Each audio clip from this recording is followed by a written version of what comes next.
Did I read somewhere that you said you thought the media bore some responsibility for labelling people thugs and hoodies and using phrases such as that? I was trying to make the point that you don't be misled entirely by appearances, which is very easy to do. But I still believe we can make a big difference by giving people opportunities that they hadn't had and by developing their self-esteem and self-confidence. Because, I mean, interestingly, the characters we found who are most difficult and awkward, if we have got them onto some of our volunteer programs, the team programs, they often become the best leaders.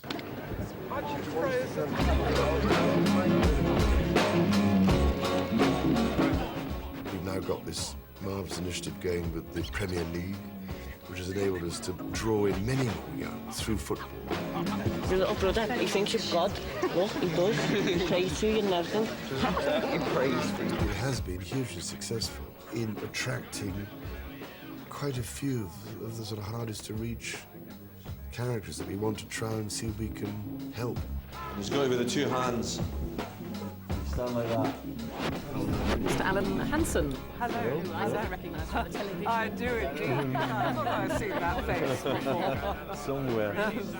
It's amazing to say the difference. It is. It's a lively They're bunch. so frightened. They hardly dare speak, and then they get this confidence. And, I mean, Well, that's a it's so confidence wonderful thing, they're isn't it? working Yeah. with footballers, because obviously they're probably the great heroes.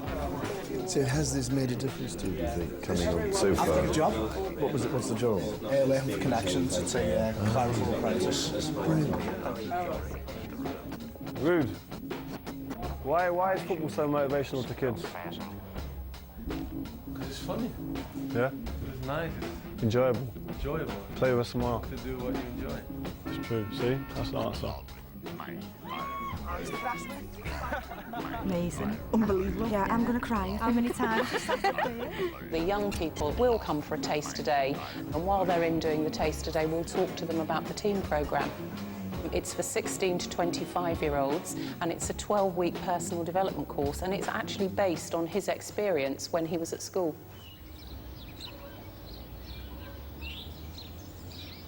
Merton College is a fantastic supporter of the Prince's Trust, and they've recently run their 100th team. And they take young people from boroughs across London and put them through the Prince's Trust 12-week programme. Another assistant team leader. Yeah, I was on Team 100 as well. Were you? For a lot of these young people, it will be the first time they've achieved anything. As soon as we started to put our community project plans into action, it dawned on me that we were no longer a group of individuals, but a team working together. The reason we're all here, of that we can be certain, the Prince's Trust is working. And to the bloke who set it all up, God bless you. Nice one, bro. Finally, I just want to say that I think my eldest son is still awake in the front row there, but it's one opportunity here to show him a little bit of the work of the Trust. Hello, bro. Nice one for coming down. No, not at all. I saw the Charlton photos of you this morning on something. Oh, were you? Yeah. I got skinned a few times by a couple of 8-year-olds, which was a bit embarrassing. They twist you up. Standing in goal and they were smacking balls all over the place. I was just going to go, okay, I'm not a goalkeeper then. But then if you saved them, you'd be in trouble for... That is true. Killing their hopes. I thought go easy, midway. Don't Build 'em look up. too. Yeah, if I got really competitive and start kicking the kids out, they're not very good. A few broken legs and that. No, exactly. No, Nice one for coming down. no, not at all. Very good presentation. Were you nervous doing it? Very nervous. Very nervous. Oh, not in front of us, surely. Father, he doesn't bite. I'm not that scary either. No worries. I know the parents can never predict what their offspring would do, but we saw you with Prince William visiting some of the work of the Trust in Merton. Was he impressed by what's being done? Yeah, I think he was. I think, as so often happens, and you've got your son, they can't believe that their fathers do anything at all, I don't think. Do you know what I mean? Yeah, I just hope that bit by bit, he may take an interest in some of these things. I don't think it's going to make any difference. We just like what you did. Don't be silly, it will make some difference. It will. Obviously. Are you sure you want to do this? You're going to stand behind me to make me look very small. Well, yes. If I stand in front of you, I was going to see you. Oh, the things I have to put up with. Ladies and gentlemen, boys and girls, today Clifford Harding is going to put a proposal together for Prince's Trust, and it goes like this. NK Creation. 1 times 8 is 8. So that means they will be late. 2 times 8 is 16. When I left school, I left with no qualification, so, you know, I never knew where to go, what to do. So I did go do a bit of things you're not supposed to do.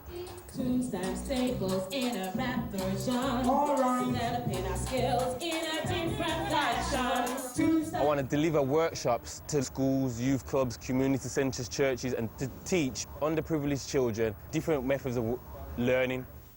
Yeah, I think the basic idea is about opportunity, really. It's the kind of thing which you would believe entrepreneurs could do and government wasn't so good at, providing opportunities to disillusion people and making them feel good about themselves. When this comes into practical terms, sorry, I seem to be threatening you with a knife, when this comes down to in practical terms, what this means is being willing to lend some money to someone to start up their own enterprise when nobody else will. Hello, hello, hello, hello. Clifford. All right. Sit yourself down.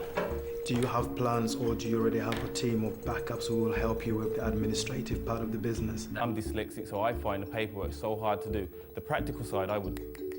And these wonderful statistics which you would have heard from elsewhere, but we're almost twice as successful with the bank's rejects than the banks are with the people they want to fund and who they regard as solvent and having a solid business plan. Right. Well, we think you're quite a remarkable young man. Thank you. And we are totally unanimous in recommending to the Trust that we support you with a loan to the level that's being proposed. Okay. The Trust will allocate to you a mentor, and we also believe that that person can be very helpful in the one weakness that we think that you have, which is doing your paperwork. Okay. Right from the start, I wanted to make sure that we took risks with people, you know, which again I think is one of the reasons why people thought, what on earth is he up to? You know, a bit dangerous. You know, they might run off with the money. And every now and then somebody did, you know, but so what? The great thing is you've tried, you know. What does the Trust do particularly about the problems of ethnic minorities who feel enchanted, with no stake in the society? They're not part of the community. They feel discriminated against in some circumstances. They feel they have no stake, no place in the society. How does the Trust deal with that really difficult problem? Well, as I was saying, you know, there are plenty of people the Trust has been dealing with who aren't from ethnic minorities who feel the same. But when it comes to ethnic minorities, obviously there are other considerations that have to be taken into account. There's a wonderful girl we have for the Trust up in Burnley called Samina Kauzo. She works incredibly hard with the Asian community up there. Your attitude's changed? Yeah, Yeah, would you say it's more positive?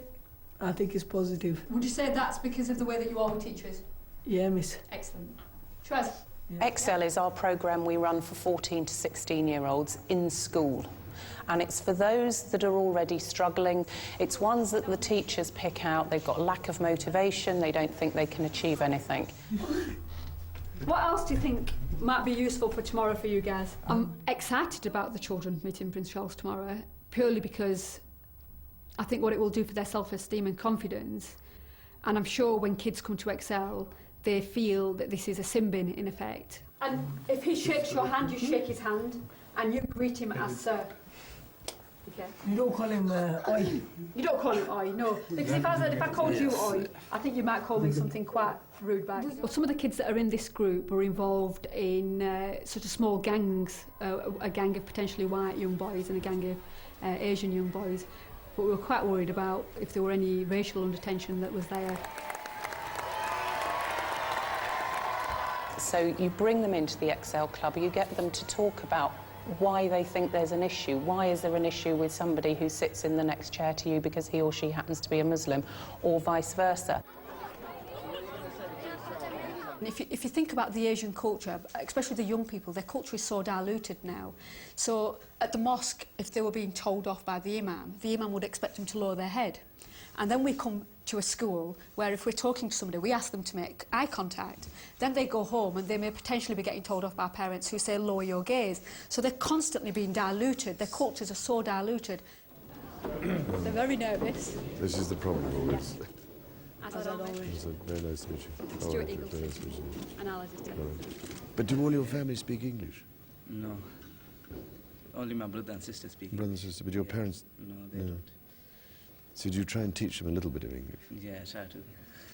Because I couldn't help feeling when talking to a whole lot of young Muslim teenagers who were part of our what we call Excel program, and most of them could speak 2 if not 3 languages. Here they are, you know, they're only teenagers, and yet they have skills that the vast majority of people in this country do not. Surely we're missing a trick in not finding a way of seeing if we could use those skills and therefore build their self-confidence.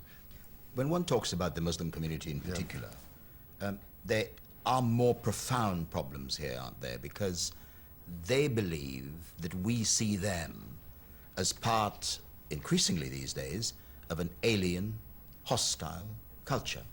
How does the work of the Trust go about trying to change that? Well, I mean, there's always a difficulty, isn't it? How do you? I mean, I've always found these different faiths and different cultures and different ways of looking at things absolutely fascinating. And I still feel we, well, you know, the 3 great Abrahamic faiths all come from the same root originally, and it's crazy to be persisting in this continuing misunderstanding, but it is a difficulty to overcome, again, the stereotypes put about very often by the media, I hate to say. You can portray something desperate out there, whereas in fact there are lots of marvellous things going on at grassroots level. People working incredibly hard against extraordinarily difficult odds. And just as they're getting somewhere, you know, some fresh incident happens. Let me, if I may, sir, put this to you in somewhat sharper focus. The Trust deals with disenchanted young people among the Muslim community. Now, there's nothing more disenchanting, or there's nothing more disconnected than a young Muslim who straps a bomb to his body and blows up a tube in London.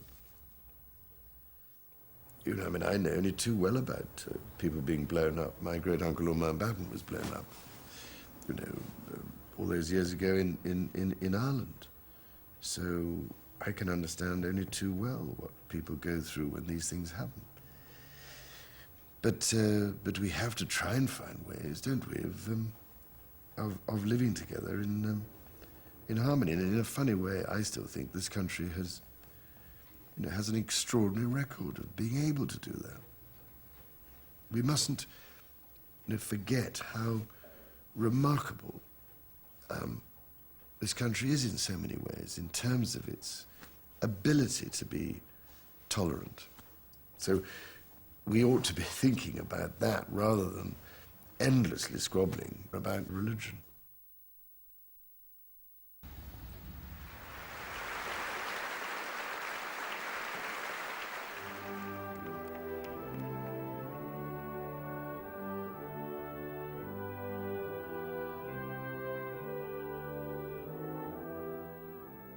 Well, ladies and gentlemen, I can't tell you what a pleasure it is to be with you all today, and that my darling wife has been able to come along as well. It must be also great for you on your visits around various Trust projects to have the warm support of the Duchess of Cornwall, as we've seen recently. Oh, yes, I'm very lucky there. Thank you very much. Great support.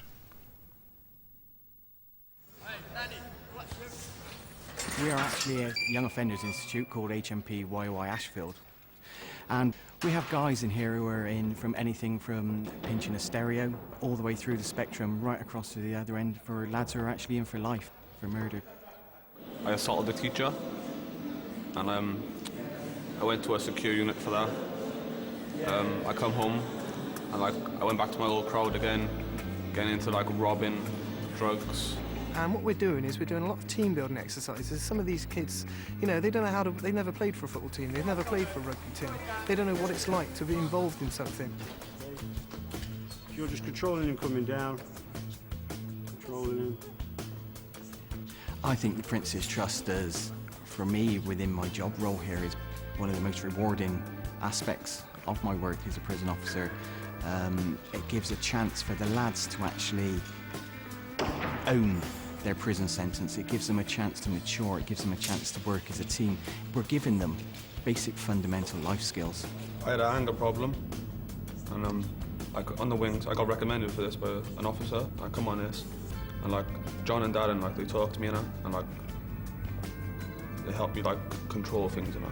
Before I didn't talk to people. Like if they talk to me, I ignore them and that. But now like I'm just starting to open up and communication.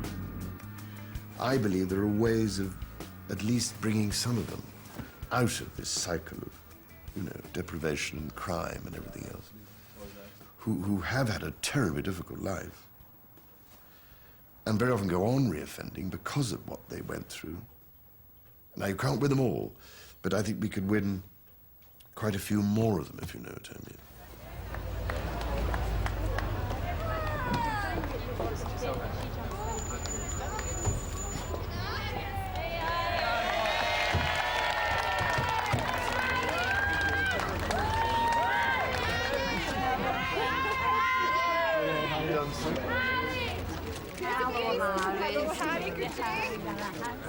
Are you enjoying Glasgow? Sorry? Are you enjoying Glasgow?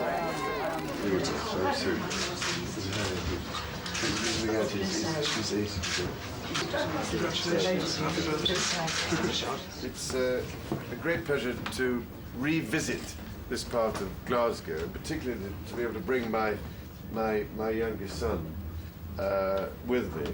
And it's a real pleasure to be here as well in Govan Hill to launch the new Make It Work initiative.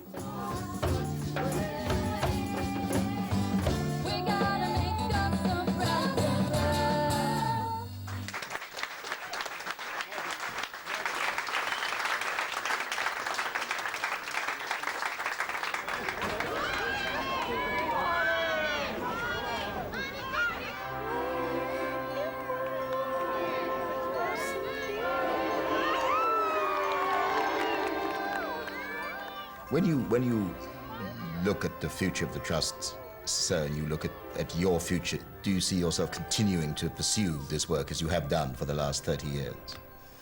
As long as the good Lord grants me some extension of my existence here, yes, I shall do my utmost. But, you know, it's all, as I was saying, part of minding deeply about this country and the people here and what I can do to help. I mean, I think it would be criminally negligent of me, you know, to go around this country and not actually want to try and do something about what I find there. I think it's my duty to do so. If some people don't like it, it's too bad, isn't it?